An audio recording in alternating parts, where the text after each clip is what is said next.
subua. Hata sometimes unaweza weka flight mode because of lack of grace. Bwana Yesu asifiwe. Jina la Bwana lipewe sifa.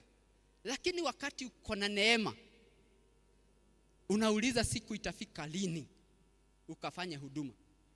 Bwana Yesu asifiwe. Jina la Bwana lipewe sifa. And I said not only in church, even in work, even in business. Wakati utaamuka hivi ujinyooshe usikie, mimi sitaki kwenda kazi, ujue kaneema kamepungua.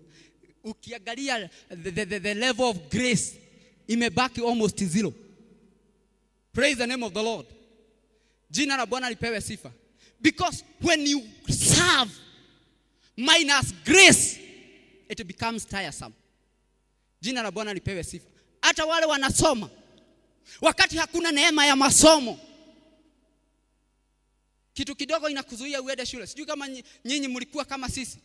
Wakati mmoja nikiwa primary school, vile mtoto anamkaga na kahoma, ningesikia hakuna neema ya kwenda shule, unakohoa na unaenda mahali mzazi yako, mzazi anauliza, "Gitai, kweli utaenda shule?" Nasema, ninazidisha. Na niambia leo shida nyumbani usiende shule. Lakini by the time inafika saa 4, mimi na mpira hatuwezi achana. Bwana Yesu asifiwe. Because of grace hakuna. Jina la Bwana lipewe sifa. But when the grace is there, hata ukiwa na kahoma unaenda kanisani. Bwana Yesu asifiwe. Ndio maana you know the devil analetaga tu sauti kama huto. Unaamuka asubuhi kanisani, unasikia mguu kama imegada, si kugada, ni kama imegada na ni sade. Shetani anakuuliza, "Mpendwa, utaweza kufika kanisani leo?" Utasiaga ukisikia kuna kasauti kama hiyo inakuambia kuna kamguu iko karibu kugada, ujue neema inapungua. Because grace helps you to persevere even in difficulty. Bwana Yesu asifiwe. Hata wakati kumenyesha asubuhi, unauliza mavuli iko wapi? Niende kanisani. Praise the Lord. Jina la Bwana lipewe sifa. Wacha Julai ikuje. We know how central tunagogwa na Julai.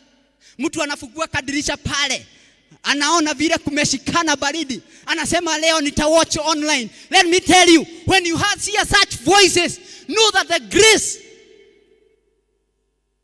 inaenda chini. Bwana Yesu asifiwe. Because the work of the grace is to help you to persevere. The Bible says even John and Peter walishikwa na hawa watu. Biblia inasema, "And with great power apostles gave witness to the resurrection of Jesus, and great grace was upon them all." Bwana Yesu asifiwe. It is grace. Ni neema. Jina la Bwana lipewe sifa. Wakati utasikia kwamba unakohoa, unasikia hiyo kifua ni mzito, na unasikia kasauti inakwambia, "No kohota guthie kanitha umuthi, utaweza kwenda kanisani leo." Jua there is a decline in grace. Na mtu anasema, "Mchungaji, sasa hapo wacha." The grace causes us to persevere even in the face of difficulty. You continue with the course.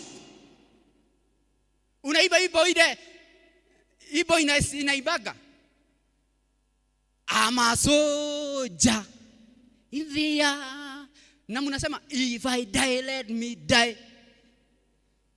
If I die, let...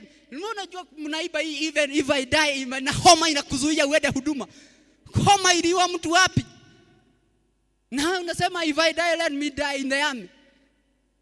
The grace causes you, even in the midst of difficulty, persevere. Hallelujah. I pray for multiplied grace.